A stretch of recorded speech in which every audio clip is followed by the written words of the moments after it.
माझ्याकडे नक्की किती देशावर कर्ज आहे, किती कर्ज फेडलं, किती काय याची आकडेवारी आत्ता नाही आहे. पण त्यांनी ज्या वेगळ्या योजना जाहीर केल्या, त्या योजनांमध्ये देशात म्हणजे आयातीवर आपण अवलंब कमी राहूया असा प्रयत्न करू अशी भूमिका घेतली, जी चांगली भूमिका आहे. पण आत्मनिर्भर भारत ही घोषणा 2-4 वर्षापूर्वी आपण केलेली, त्याची प्रगती काय हे जर सांगितलं असतं त्यांनी तर त्याचा जास्त फायदा झाला असता. लोकांनाही कळलं असतं आपण देशात प्रगती करतोय किंवा नाही. दुसरा महत्त्वाचा भाग म्हणजे दुर्मिळ खनिजांचं उत्खनन करण्यासाठी सरकार पुढाकार घेणार आहे. केरळ, आंध्र प्रदेशमध्ये, तामिळनाडूमध्ये. ही चांगली बाब आहे. कारण आता काही नवीन संशोधनं जगात जे आहेत त्यातले दुर्मिळ खनिज जर आपल्या देशात असतील तर आपण त्याला प्राधान्य दिलं पाहिजे आणि सरकारने इनिशिएटिव्ह घेतला पाहिजेत. यात काही अडचण नाही. विशेषतः सेमीकंडक्टर क्षेत्रात जास्त भर द्यायचा ही एक चांगली बाब आहे. कारण 40,000 कोटी रुपये त्यासाठी त्यांनी ठेवलेले आहेत. सेमीकंडक्टर म्हणजे आपण जे मोबाईलमध्ये छोट्या छोट्या चिप्स लागतात त्या सगळ्या चिप्स सेमीकंडक्टरचा बेस धरून तयार केलेल्या असतात.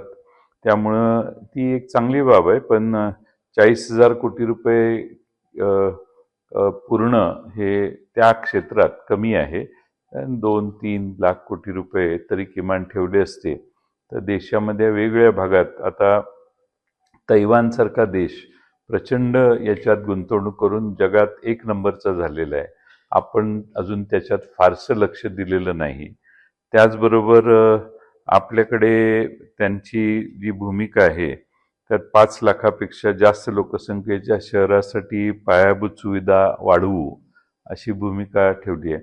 आता मग स्मार्ट सिटीची जी भूमिका त्यांची होती त्याचा रिझल्ट काय हे त्यांनी सांगितलं पाहिजे.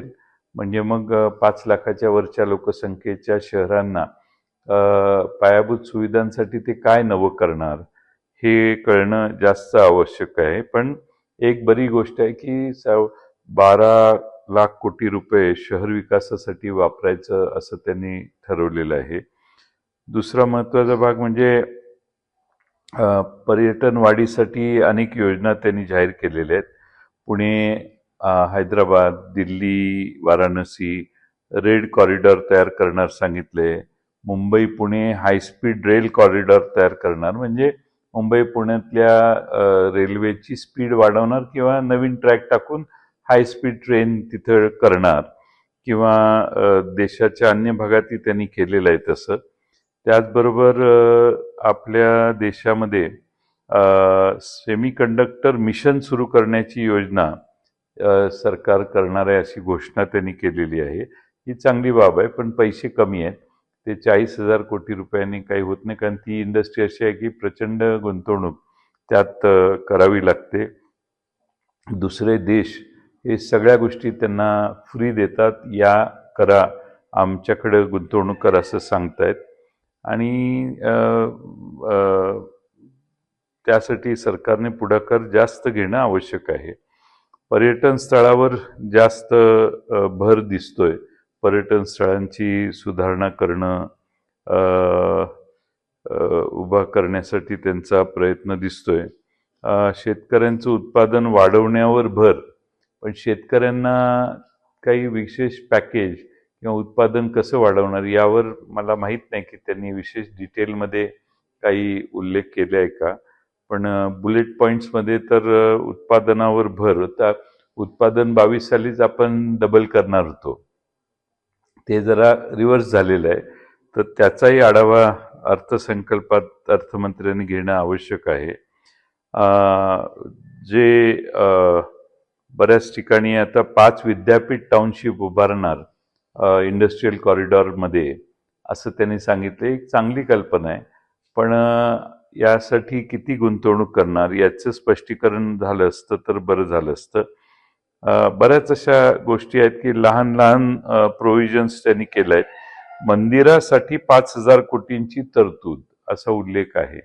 ही मंदिरं कुठली बांधणार, कुठल्या मंदिरांसाठी करणार, त्यांना क्रायटेरिया काय लागणार, का यांच्या मनात असेल यांची भक्ती ज्या देवावर आहे तीच आणि इतरांच्या भक्तीच्या देव मागं राहतील असाही त्याचं काहीतरी क्रायटेरिया सरकार ठरवेल अशी आमची अपेक्षा आहे. बऱ्याच अशा छोट्या छोट्या गोष्टी CNG बायोगॅस स्वस्त होणार म्हणजे टॅक्स त्याचा कमी केला असेल जी अतिशय गरजेचं होतं त्याचं तर मी स्वागतच करेन. त्याचबरोबर या थोडासा आता शेअर बाजारात थोडा शेअर बाजार कमी झालेला आहे कोसळलेला आहे कारण नेहमीप्रमाणे औद्योगिक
देश विदेशातील प्रत्येक घडामोडींचे लाईव्ह अपडेट मिळवण्यासाठी आता साम टीव्हीच्या सर्व सोशल मीडिया प्लॅटफॉर्मला लाईक, फॉलो आणि सबस्क्राईब करा. तसंच सर्व नोटिफिकेशनसाठी बेल आयकॉन प्रेस करायला विसरू नका.